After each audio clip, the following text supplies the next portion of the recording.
Welcome to Cooking with Mr. Jim. I'm Mr. Jim, and in this episode, we're going to prepare chicken with a dry rub. But before we get started, a few housekeeping notes.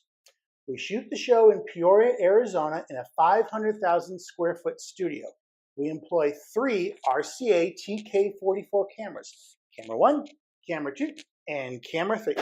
We record and edit on MPEX 2-inch tape.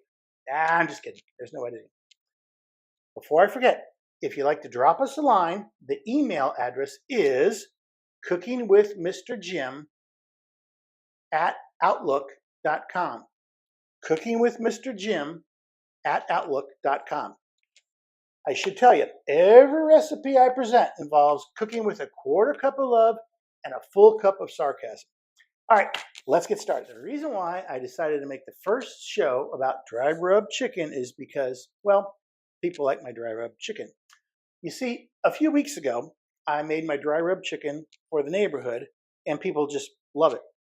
Now, I can't walk 500 feet without somebody saying, Mr. Jim, what'd you put in that rub, Mr. Jim? All right, today I'm going to reveal it. Here's the secret recipe. And if you master this, you will impress your friends. It's rather simple. So let's start with the brown sugar.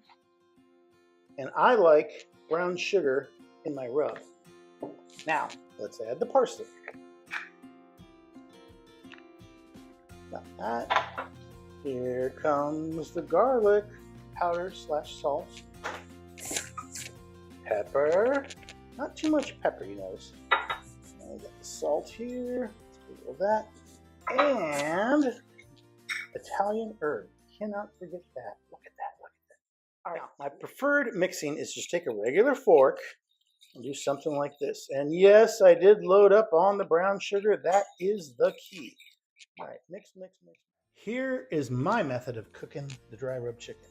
You can open up the skin like this. You follow me, camera guy? Okay. Go in here. Stuff it in. Watch this.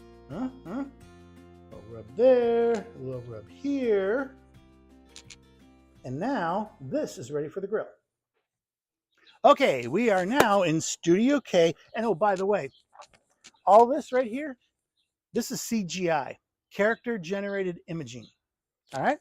All right, before we get started, I got to get the charcoal out, the starter, matches, all that stuff. So I'm going to ask you not to look because it's kind of a secret here. I got to unlock this, all right?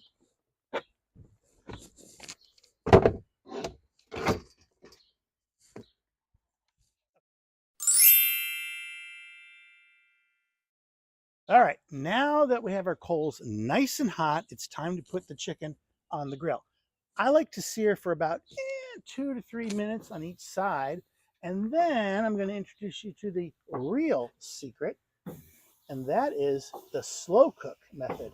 Now, some of you may think you know it, but I'm going to do it just a little bit different. So again, we're searing for a couple minutes. All right, so the chicken's been searing for about almost 3 minutes. And now what we're going to do is we're going to flip them. Well, that's a no-brainer, of course. Try to cook them nice and even. And if you have to rotate your stock, yes, that is restaurant talk, go ahead and do so. You know, usually this is the hot spot. So, okay. Now that we've got both sides seared, here is the secret.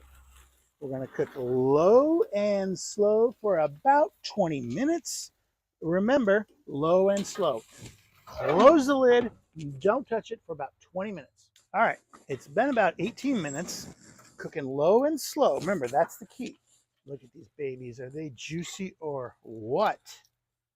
Oh, yeah. Studio audience, what do you think so far?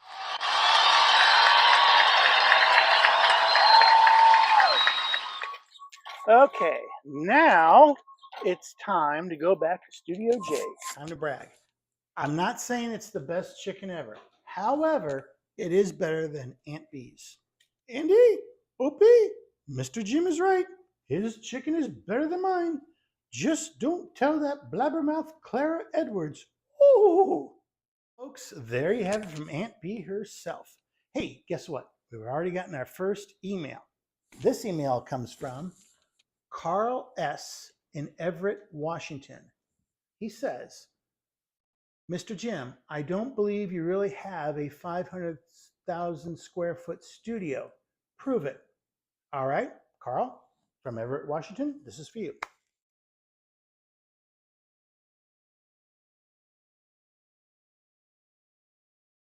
Okay, that brings us to the conclusion of the first episode.